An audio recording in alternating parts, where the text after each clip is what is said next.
Hi, vintage computer friends.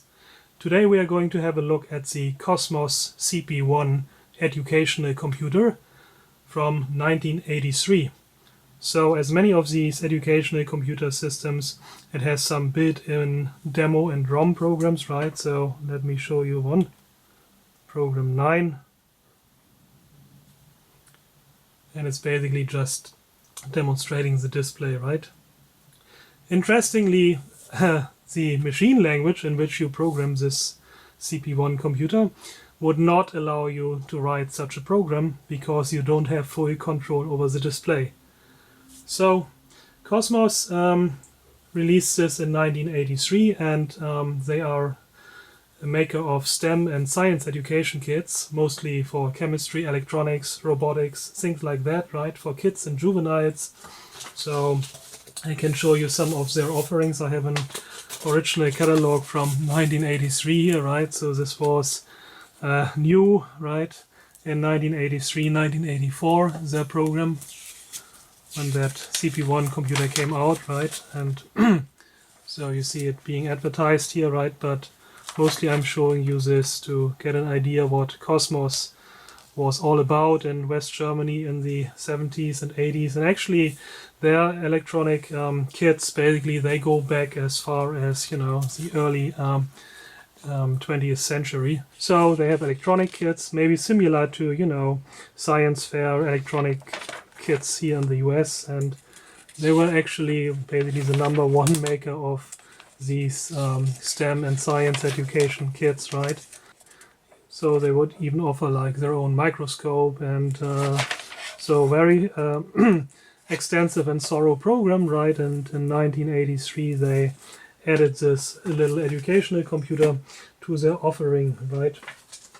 By the way, Kosmos is also still around, right? And in the US they are known under the name Kosmos Thames, or Thames and Kosmos, right? And they have many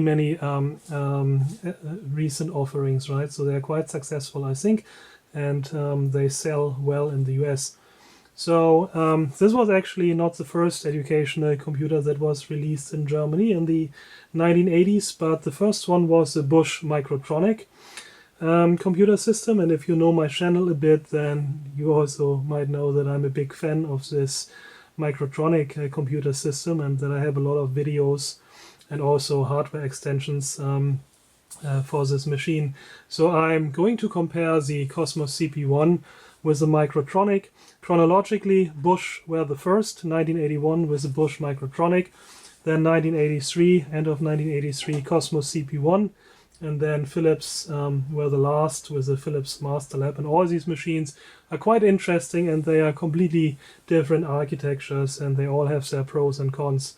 So I'm going to show you how to program this CP1, and then I give you my take on this machine, basically the likes and dislikes I have about this, right? Because I have very strong opinions about this machine later, after, you know, we had a chance to get our feet wet with the machine. And there are already quite a number of nice videos about the CP1 on YouTube, right? So great content, really. But the problem with them is, A, they are all in German, right? And so I'm hoping to interest some English-speaking folks here as well. And secondly, those videos, they don't really explain the architecture or the programming model of the machine very well. So I hope to fill this gap with this video to give a little bit of a more deep dive perspective on the machine and what it's all about, right? And especially the strengths and weaknesses of the programming model of the architecture. So we have a very nice, it came with a very nice instruction manual here, right? And of course it's all in German, right? So maybe we take a look at it. So it actually also had some academic blessing, right? So there was a preamble here written by a famous professor from the University of Karlsruhe, Professor Karl Steinbruch, right? And I'm not sure if he actually co-designed the instruction set of the CP1, but you know, he had positive things to say. If he actually really worked with this machine, who knows, right? But one thing I can say right away is that the instruction set, it's not the real microcontroller's instruction set which is running this thing, right? But it's an emulated virtual machine which is programmed in a emulated virtual machine language, very similar to the Bush Microtronic, right? So this machine language is actually a von Neumann model, right? A pure, very theoretical von Neumann model, and the machine language can almost be called academic, right? So, but I don't want to bias you too much, right? So, I mean, it's a nice machine, but I will have more to say about this instruction set at the end of this video, right? So for now, let's just go ahead and give you some more, you know, ideas of what this is about. Let's sum a little bit through the manual. So there are very nice illustrations, right? It's very nicely illustrated here the how the virtual machine works, right? That there is a ALU unit and a control unit, and there's a memory, right? And there's this little Computron character, a comic figure, which actually performs the operations. Like, you know, the memory is illustrated here as a as this tower of values that can be addressed, right? So the Computron is going up and down to fetch and manipulate this memory, right? So and then all the opcodes are being described. And of course, the whole thing was also designed with hardware tinkering, electronics experiments, right, in mind. So you were supposed to attach this to the other kits that Kosmos offered, right? So some of the electronic kits, right? So you would basically, you know, connect up one of these breadboard-like, you know, experiment kits, right? And that way you could add sound or add LED blinking lights, and also physical input and output, right? So physical computing, like we would nowadays do with an Arduino, right? So for example, on page 40, you can see that after all the opcodes are designed, they are explaining how to do physical input and output, right? So there are input-output ports, and quite a few of them actually. It's a very decent machine for physical computing. It has a lot of input-output ports, many more than the Microtronic, for example. And so here, for example, you can have a transistor amplifier that then emitter follower or something like that that drives a lamp, right? A light bulb or an LED connected to one of the output ports. So you have a blinking light controlled by the computer, right? So if you look at the machine, the input-output ports here, right? So it's quite beefy. So it has an 8-bit, by the way, the whole machine is of course 8-bit, right? It has an 8-bit input-output port, so this is bidirectional, right? And then it has another 8-bit output-only port. And interestingly, this part here can be used for system expansions, right? So a memory expansion is available. Also something like a relay board, so you can actually switch some loads, right? With the machine, right? And also something like a cassette interface, right? So we actually have the data bus as well as the control bus available here. And so yeah, what is the internal architecture of this machine? So we even get a schematics here, right, in the manual, right, on this page, and Intel 8049 microcontroller, right, and a few words from Wikipedia about this microcontroller, right. So the Intel 8049 was as part of the MCS 48 series of Intel microcontrollers, and the first version of this was released in 1976, the 8048, right. And this one is a successor which was released a little bit later, and it has 2 kilobytes of masked programmed ROM, right, and 128 bytes of internal RAM. So the masked program ROM then basically contains the interpreter and the monitor program, for driving the CP1, right? The interpreter for the virtual machine language that thing implements. Interestingly, also the 8049 is really a Harvard architecture, but the CP1 presents a von Neumann architecture to you, right? Which is kind of interesting. So I guess they consider that more educational than, and easier to program and understand than the Harvard architecture of the native microcontroller. And of course, native 8048 machine language would have been, too complicated, right, for a small educational computer, right? So they wanted to have something simpler. And the second support chip here basically supplies 256 bytes of SRAM, and also the input-output ports, right? You see that this is a combined RAM I/O chip basically, and it also has some more capabilities, but so here it's used for the output port and then also for the input-output port, right? The input-output port actually goes directly to the 8049, and then the second output-only port comes from the 8155. And you see that also here the 8049 control signals, the control bus as well as the data bus we just looked at here, right, which are for the hardware extensions, is available.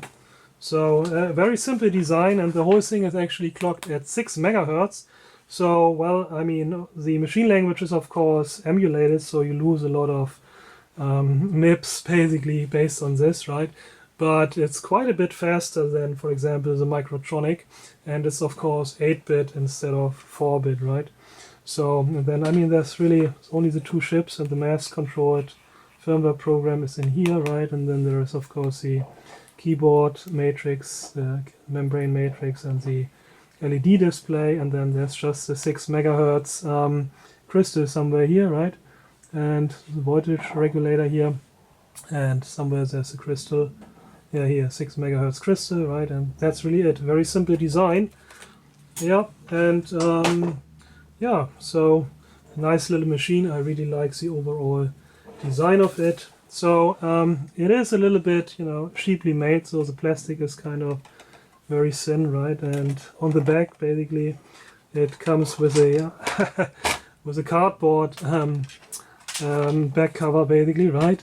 And which is just screwed in, and I already removed, so those two screws are broken, but I removed the other two screws so we can have a look inside, right?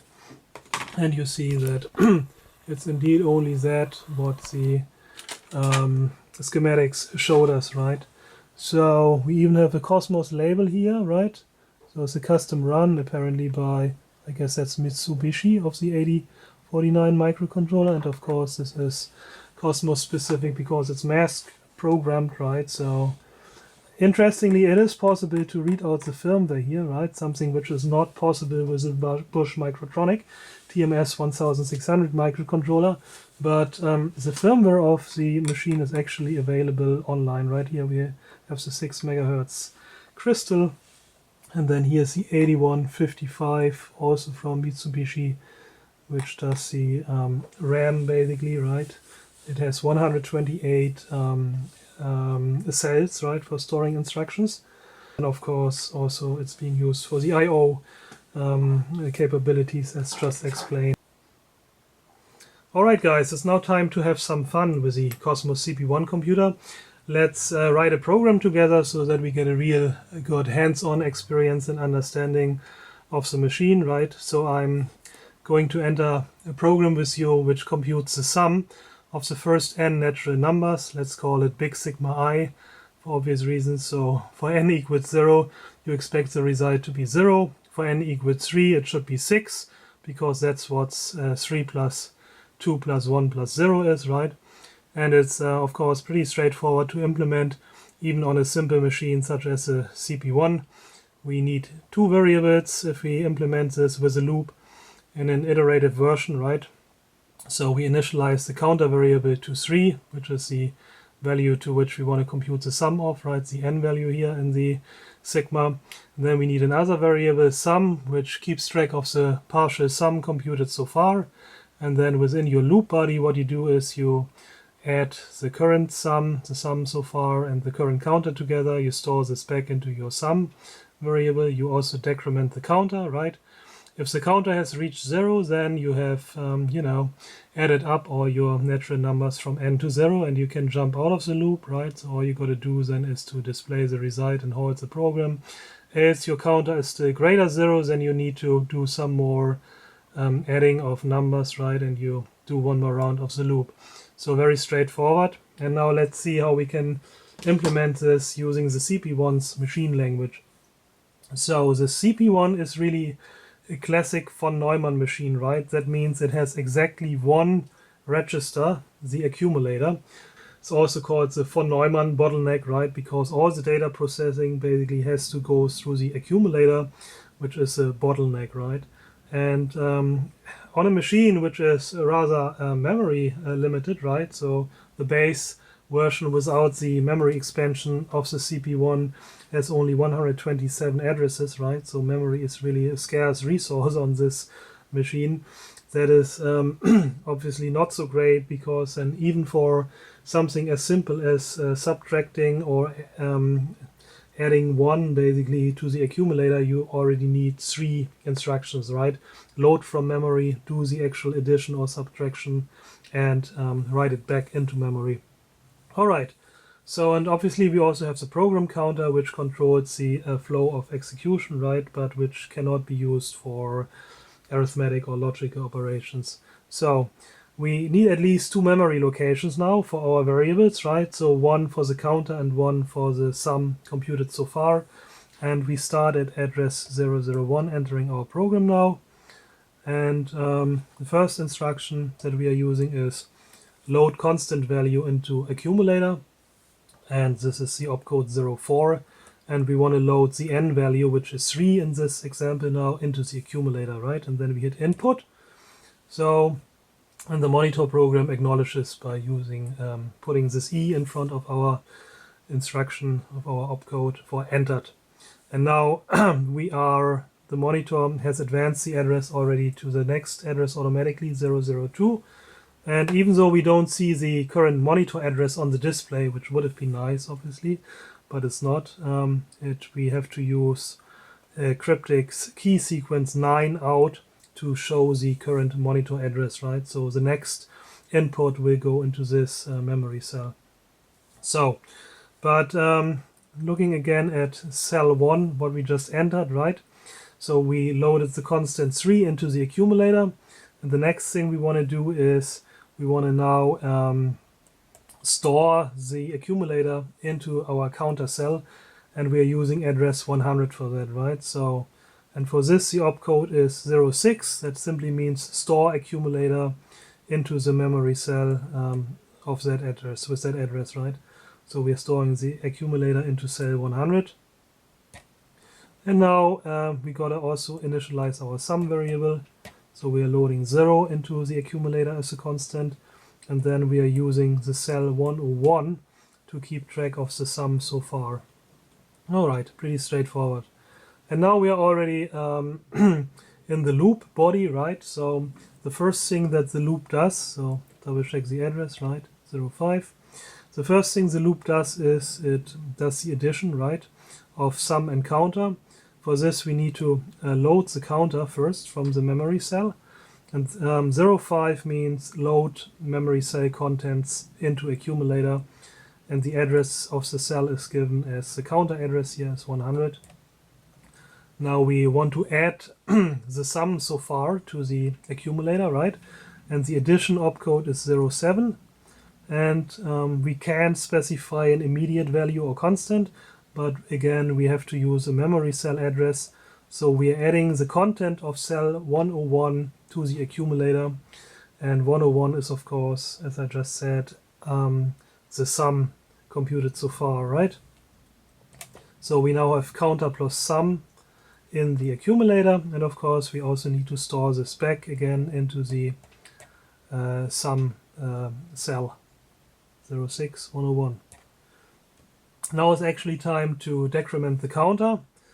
First we need to load the counter from its address 100 into the accumulator, and then we use 07 for addition, but we can use 08 for subtraction. And again, we have to specify now a memory cell, address 102, which will contain the value, the operand, right, which we will subtract from the accumulator. So we got to make sure that 102 will contain 1 as a constant, so we can do the decrement by 1. And now we got to check if we actually reached 0, right? No, sorry, first we need to store the counter back to its memory location, right? Counter -1 is now stored in the counter address, and we can now check if the counter has reached 0. And to check if the accumulator is equal to something, you use the opcode 10. And again, you are not specifying a constant, but a memory address. So at 103, we will have a 0 in memory, right? And we can check if the accumulator is equal to the contents of this cell, if it is 0, right? And if it is 0, then, a flag is set. So there's only one flag, nothing like carry or 0 flag in this simple machine, only one flag, right? And you can branch if the flag is set. So a conditional branch, conditional jump is opcode 11. And in this case, the counter is now 0. We reach the end of our summation loop. We want to jump out of the loop to the end. And as you can see in my listing here, this is at address 14, right? So go to 14 if the flag is set, if the counter is 0. Else, and let's double check that we are still at the right address here. Yes, at address 13. The counter is still greater than 0. We are not done with our loop yet. We need one more round. And the unconditional branch, right, simple go to is 09. And we jump to the start of the loop body at 005. Okay, so now we are at address 14, right, which is the end of the loop. We now can simply load the computed sum into the accumulator, right, and display it.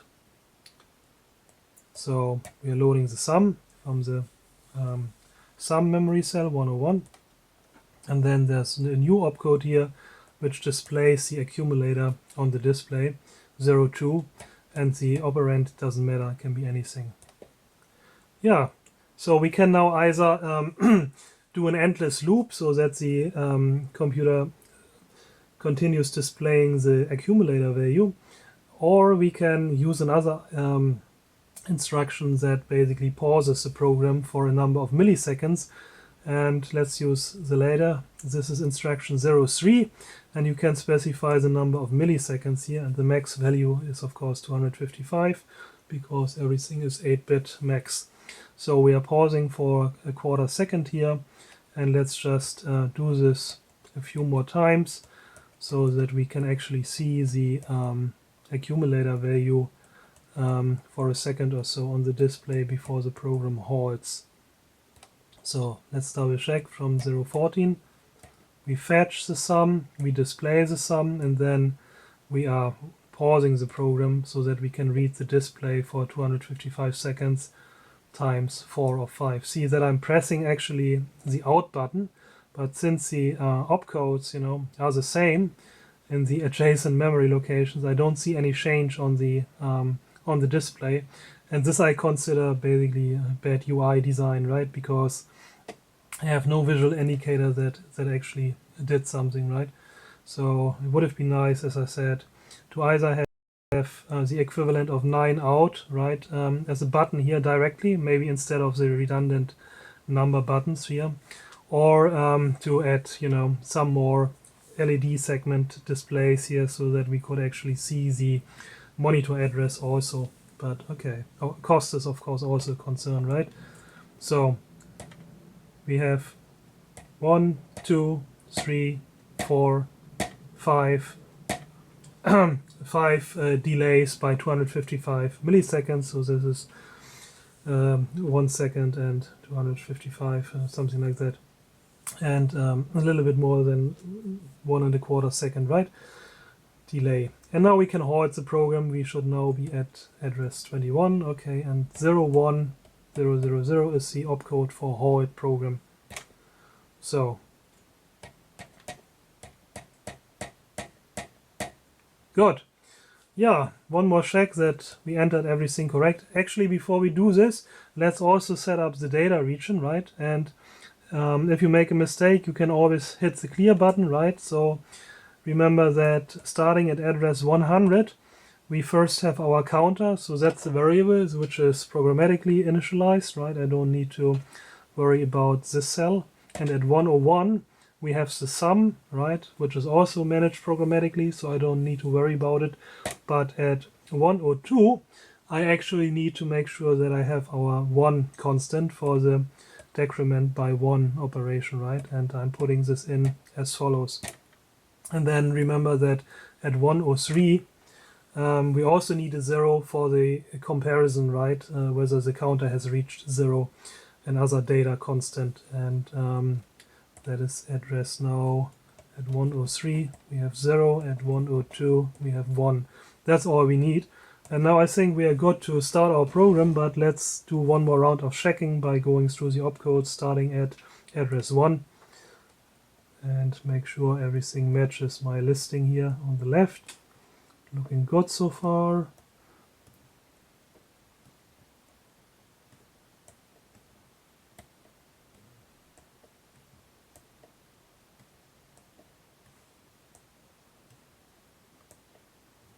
And then a number of these delay, pause operations, and finally the hold. All good. So let's start the program. For this we have to load 001 into the program counter, right? And then we can either single step through the program or we can just hit run. So let's be brave and courageous and simply hit run. And there you go. We saw 6 for a little bit over a second, right? Which is of course the right answer. And let's try this for some other values, but for this we need to modify the program, right? Instead of loading n equals 3 into the accumulator at the start, we gotta load, say, about 10, right? And the result should be 55. And there you go. So our program seems to be working fine. And given that everything is 8-bit, right? And we don't have any special logic to extend the sum and counter variables above 8-bit, right? So the highest value of this is 255. So, and I think we can compute the sum for up to 22, which should still be an 8-bit value. Yeah, 253, right? And what happens if we now overflow the accumulator? And ask for the sum of up to 23. We will get an error. Error 6, F is for failure, right? And 6 means accumulator overflow or underflow. Yeah, alright, so program seems to be working fine. Okay, so one more thing I can show you, which is single stepping, and for this we use a low value here, something like 2 maybe, right? And let's, instead of running the program, now we can single step through it using the step button, and then you can basically follow along, you know, the addresses. And at any time, basically, you can inspect the accumulator value or the program counter. And given that the program counter is not the same as the monitor address, which is actually smart, you can also use the monitor to inspect the cell contents, right? So at the current counter at address 100 is 2, and at address 101 the sum computed so far is also 2, and so on, right? So yes, the single stepping is actually good. Unfortunately, the machine does not support breakpoints, but single stepping is quite good. So this is now the second round of the loop, and I think the counter should actually be at 0 now, right? So this is now the end of the loop. So, and it will then stop at the halt instruction with the failure here, right? And we can see the end result in the accumulator, but of course also in the cell 101. Alright guys, you almost made it to the end of this video. Thanks for sticking with me, and now let me give you my critical review and my takes on this machine, my likes and dislikes, right? So let me start with the likes. So I think we all can agree that this display with the big 7-segment numbers is just gorgeous, right? Wonderful, very readable, very nice, right? So the design and look of this machine is just beautiful, right? Especially because of the big display. I mean, if you look at the Microtronic 7-segment 6-digit display, right, then it's much smaller, like a TI LED bubble LED display calculator from the late 70s, basically, right? And also the Philips Master Lab has a bubble LED display, right? It's like this size, basically 1/5 of that screen area. So much smaller.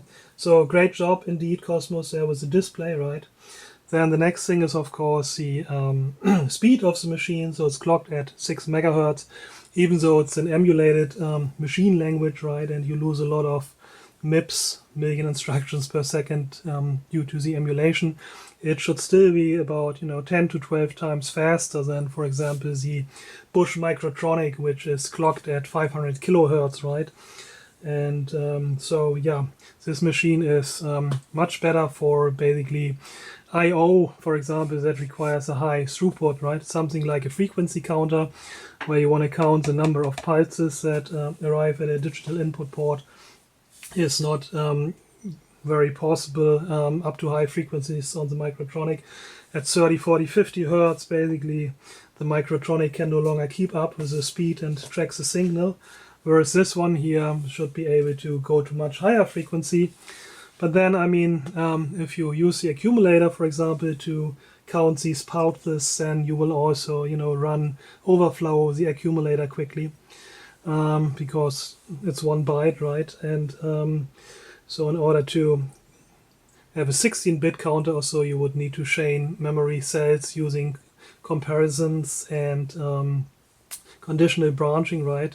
To overflow, manually implement a carry overflow to the next cell, right? So you get a 16-bit counter, and that takes time, and during that time you would also miss, pulses and so on. So yeah, it's not so obvious what is the better architecture, 4-bit or 8-bit for such a educational system, right? I think both have their pros and cons. So 8-bit is of course more modern, right? And 4-bit already had a stance of being outdated in the early 80s when the Bosch Microtronic was released. And yeah, what I also like about this machine is the extendability, right? So it has many more ports than the Microtronic, 8 I/O ports and other 8 output ports. With an extension module, you can even get 8 more ports, right? So whereas the Microtronic only has 4 input and 4 output ports, so this is much better basically for physical computing in a sense, because you have so many more ports available, and they're also at a higher operate at a higher frequency, right, due to the higher clock frequency of 6 megahertz. So yeah, I also like that this is actually extendable, the system, so you can implement something like a RAM expansion, because you have the control bus available as well as the data bus, right? And indeed there are like 3 or 4 extension modules for this computer. So the Microtronic is not really extendable in that way, because you don't have the data bus and the control bus available, right? So great job there too. And yeah, so the architecture is of course, for Neumann architecture, it's conceptually and theoretically very clean, right? And if you look at the 80s, right, all the machines, the home computers, they were all for Neumann machines still, right? So it made good sense to bring out a computer that uses the von Neumann architecture in the 80s, right? So all major CPUs were still For Neumann architecture, of course, this has changed by now, right? So in a sense, the microtronic instruction set with its 1632 4-bit large register files is almost more like a, like a RISC CPU, something like ARM or so, and in a sense is more modern now than the CP1. But back in the day, the CP1 is certainly more, in the zeitgeist of the 80s. You can learn things from the CP1 that you cannot learn from the microtronic. For example, indirect addressing, right? So not only can you load the accumulator from memory cells and store the value into memory cells in RAM, something which you cannot do in a Harvard architecture like the microtronic, but you can also even do this indirectly, right? So you can store an address in a memory cell and then fetch basically the address from a memory cell and use this for your source or destination, right? Indirect addressing is possible with this machine, and this is basically the analog of something like a C pointer, right? With that you can, for example, implement a stack or other powerful data structures, right? So on the microtronic, you cannot really do these kinds of addressing modes, right? You only have a Harvard architecture with 32 4-bit registers, but it is indeed possible to implement something like recursion on the microtronic, and I will make a video about this at some point, right? So yeah, stay tuned for this one. Another thing you can do with this machine is indirect branching, right? So you can also specify the address, the branch target address in a memory cell, right? And then you can branch indirectly to the address which is stored in that memory cell, which is also something you cannot easily do in a microtronic. But again, there's a way to emulate this. And yeah, so I guess you can learn things from both machines. So now let's go a little bit more to the dislikes of this machine, right? So first of all, I don't really like membrane keyboards, right? Because there is no haptic feedback and typing blindly on this machine is very difficult, right? Also, I find the location of this store to tape, CAS, right? Store program to tape, unfortunate, because you have to use the input button the whole time, right? And if you are not careful, you will hit CAS and then the machine tries to save to tape. And this is kind of distracting to your flow, right? I mean, it's not easy to cancel the save operation, but anyhow, I would have put these buttons for load and save to tape maybe here and abandon this additional line of numeric buttons. Yeah, so the whole machine is decimal, which is of course odd, right? So but I'll have a little bit to say about the architecture later. So as I said, I mean, keyboard layout is unfortunate, and also I would have really liked to being able to see the current monitor address, right, with a direct button, right? So in addition to accumulator, program counter, I would have liked one more button, right? Maybe instead of these numeric buttons here, that would just give me the current monitor address, right? So because now I have always to type 9 out, which is clearly like a, almost like a after design, aftermarket firmware hack, right? I guess somebody said, okay, it would be really nice if we could see what is the current monitor, address. We don't see it on the display. So what can we do? Okay, so we forgot the button for this, but we can use 9 out for that. So yeah, usability of the monitor is not the greatest due to this, right? And I think the microtronic does a better job there. So now the architecture, right? As I already said, so everything is decimal, which is of course kind of odd. If you are learning machine language, right, or assembler programming, then usually you get exposed to hexadecimal right, number system, right? And so that also wastes basically some display space, right? Because you need now 3 digits to display a byte, and 2 digits from 00 to FF would have sufficed for hexadecimal coding. But yeah, well, it's more like a very clean theoretical machine model that they implemented here. As I said, the von Neumann architecture made sense in the 80s, right? But I think that there are some wasted opportunities also in the instruction set. For example, logical operations like bitwise and OR and negation are not really possible. You can do this only with the zeros, with the values 0 and 1 in the accumulator, right? But there's no bitwise AND, for example, or bitwise OR or bitwise negation, and you have these operations, for example, in the microtronic. Also, the microtronic has a random number generator, right? This is not easy to implement. Also, the microtronic has a real-time clock command, right, and things like that. And it even has opcodes for division and multiplication. All of this is missing in the CP1, right? And you can, of course, always implement like primitive versions of multiplication and division, but none of these programs actually shows you how to compute with the 16-bit values, right? So everything is basically bound to 1 byte max, whereas that's not the case with the microtronic programs, right? So in a sense, 8-bit is not really better in that regard than 4-bit. There's another big problem with this machine, and this is, as I already said, here this demo program, for example, controls the display in a way that is not possible for the user.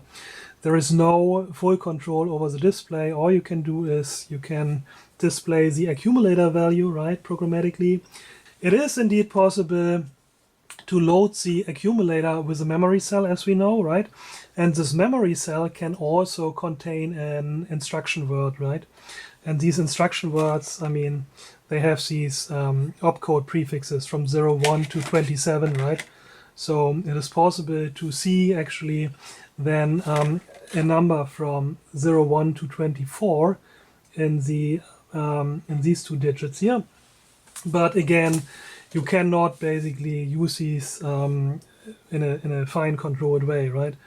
And for example, there is a program here which does a 24-hour military clock, digital clock, right? And in order to display the time, they are basically alternating, right, between the hours using this trick that I just mentioned. They are loading the opcodes basically from memory to get the prefix for the first two digits from 01 to 24, right? And then they are changing the display, and then they are displaying the minutes here. So it's a very odd situation that you don't really have full control over the display, right? This is completely different in the microtronic. You can basically control each individual digit on the display. You can turn it off. You can only display 1, 2, or 6, whatever digits you want.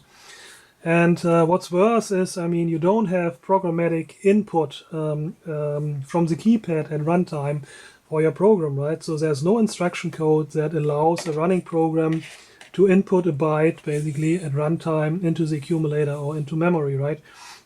So you always need to supply the value as a constant in your program, or you need to prepare, you know, the data region first using the memory, right, and the monitor, and put in your data values there and then run the program. But there's no interactive way of inputting, basically reading in keyboard input, right? And that's a big bummer.